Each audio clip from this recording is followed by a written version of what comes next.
Chers amis, les émotions sont au centre de notre vécu quotidien et représentent des marqueurs somatiques ou physiologiques de l'expression de la pensée.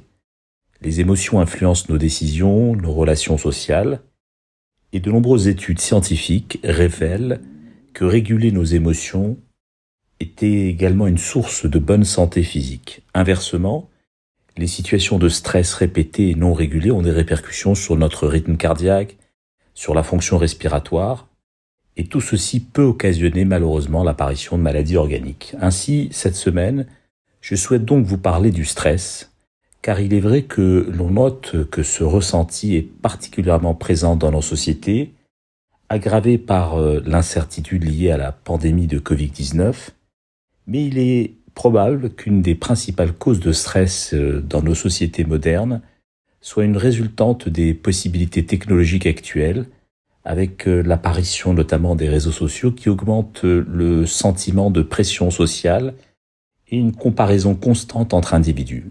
Mais nous allons voir qu'à travers une analyse du verset de la paracha de cette semaine, la paracha Vaera, le stress est un problème ancestral auquel l'homme est confronté depuis la nuit des temps et qui se traduit par un état psychologique et physiologique qui résulte de la perception d'une demande importante à l'égard de l'homme et qui dépasse les ressources qu'on peut attendre de lui.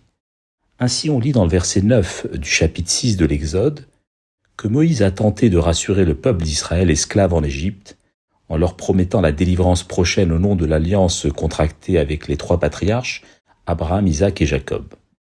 Vaïdaber Moshe Ken el Bene Israël, Velo Shamu el Moshe mikotser roach ou me'avoda kasha.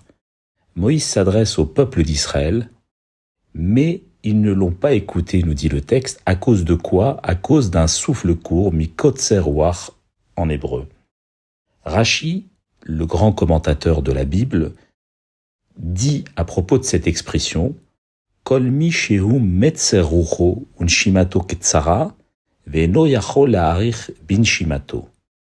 Que toute personne qui est en détresse, son souffle et sa respiration sont courts et il ne peut prolonger sa respiration. Nous voyons à travers ce commentaire de Rashi qu'il fait preuve d'un grand sens clinique en exprimant parfaitement les liens du corps et de l'esprit à travers ce qu'on pourrait dire les répercussions organiques de la détresse psychique. Rashi nous fait comprendre que la dureté de l'esclavage en Égypte avait induit un état de détresse permanente sur le peuple d'Israël.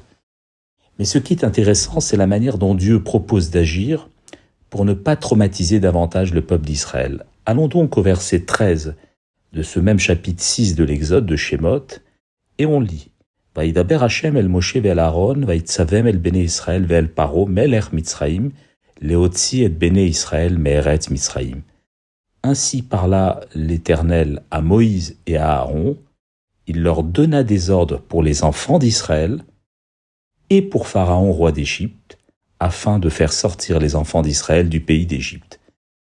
On comprend que Dieu ordonne à Pharaon d'accorder la liberté aux enfants d'Israël, mais pourquoi Dieu a-t-il besoin d'ordonner au peuple d'Israël de sortir d'Égypte?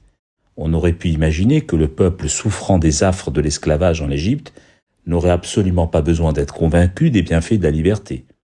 Cette injonction à l'égard du peuple des Hébreux ne peut s'interpréter qu'à travers la description du syndrome de Stockholm, ce phénomène psychologique d'empathie que des otages peuvent ressentir à l'égard de leurs geôliers, comme une forme de contagion affective ou émotionnelle vis-à-vis d'eux, selon des mécanismes complexes d'identification mais aussi de survie.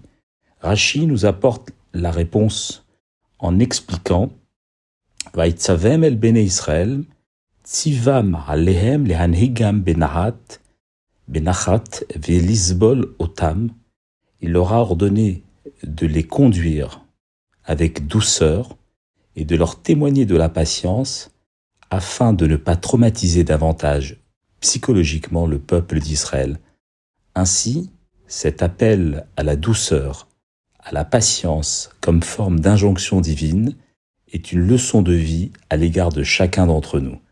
Je vous dis Shabbat Shalom et à très bientôt.